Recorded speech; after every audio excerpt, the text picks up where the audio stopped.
जब जब इस सृष्टि में अधर्म बढ़ता है, तब तब देवी शक्ति किसी न किसी रूप में प्रकट होकर संसार की रक्षा करती हैं।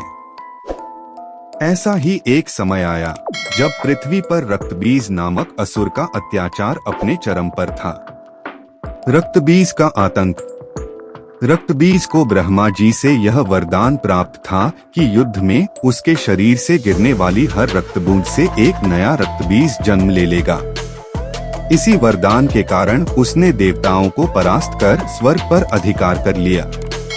चारों ओर हाहाकार मच गया। देवता, ऋषिमुनि और मनुष्य सभी माँ दुर्गा की शरण में पहुँचे। माँ दुर्गा का युद्ध। माँ दुर्गा ने असुरों का संहार आरंभ किया। युद्ध भयंकर था, परंतु जैसे जैसे रक्तबीज घायल होता, वैसे वैसे उसकी संख्या बढ़ती जाती। युद्ध का अंत दिखाई नहीं दे रहा था। माँ काली का प्राकट्य। तभी माँ दुर्गा के ललाट से एक अद्भुत शक्ति प्रकट हुई। यह थी माँ काली।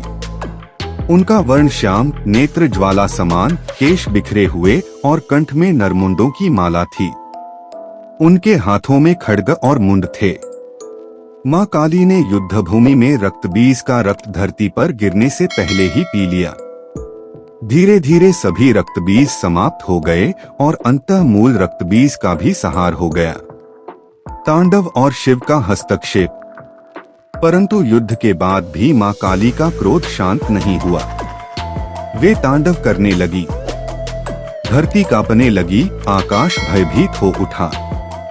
तब भगवान शिव स्वयं युद्ध भूमि में आए और माँ काली के चरणों में लेट गए। जैसे ही माँ काली का चरण भगवान शिव पर पड़ा, वे चौंक गईं। उन्हें तुरंत बोध हुआ और उनका क्रोध शांत हो गया। माँ काली का वास्तविक स्वरूप। माँ काली केवल विनाश की देवी नहीं हैं, वे अज्ञान, अहंकार और भय का विनाश करती हैं। उनका भयावह रूप हमें यह सिखाता है कि सत्य और धर्म की रक्षा के लिए कभी कभी कठोर बनना भी आवश्यक होता है। भक्तों पर माँ काली की कृपा।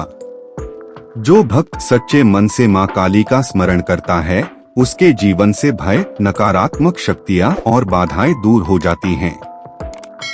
माँ काली अपने भक्तों की सदैव रक्षा करती हैं। कथा का संदेश। यह कथा हमें सिखाती है कि अधर्म कितना भी शक्तिशाली क्यों न हो, अंततः उसका नाश निश्चित है। शक्ति और करुणा दोनों माँ काली के स्वरूप हैं। सच्ची भक्ति से कोई भी भय बड़ा नहीं होता।